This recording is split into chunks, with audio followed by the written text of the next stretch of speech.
តាំងពីស្រឡាញ់គ្នាបងធ្លាប់ប្រាប់អូនហើយកុំស្ដាប់ពីងនាងក្រៅឡើយ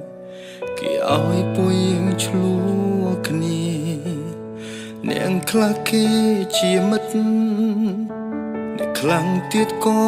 ជាមី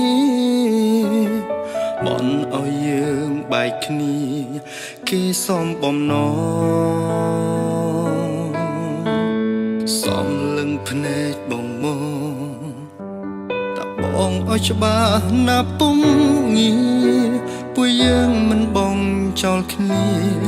ទោះមានរឿងអ្វីបងស្រឡាញ់អូនពេលនេះមិនខ្វល់អាណិតអូនទេគុំយំណាមាសមេទូគេថាអ្វីក៏ដោយបងស្រឡាញ់អូនជាអូន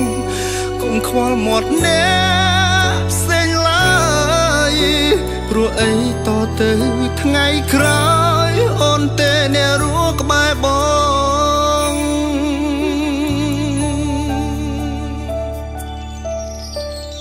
សន្យានឹងបងបានទេកុំយំព្រោះគេនិយាយដើមយើងអូនត្រូវសាច់រឹងមុំឡើយអនាគតយើងគឺនៅវែងឆ្ងាយកុំទោះចិត្តណាអូនណាកុំហូរទឹកភ្លេចណាឆោមឆាយពេលនេះបងនៅក្បែរហើយកុំដកអូនញញឹម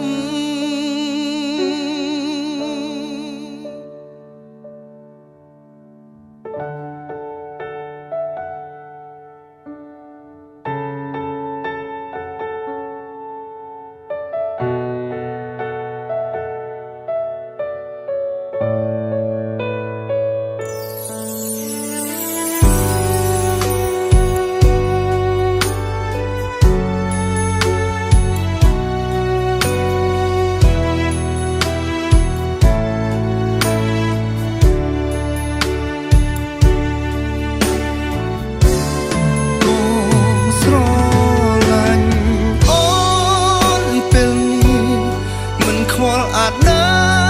តអូនទេកុំយំណាមាសមេទូគេថាអ្វីក៏ដោយបងស្រឡាញ់អូនជាអូនកុំខ្វល់មាត់អ្នកផ្សេងឡើយព្រោះអីតទៅថ្ងៃក្រោយអូនទេអ្នករស់ក្បែរបងព្រោះអីតទៅថ្ងៃក្រោយ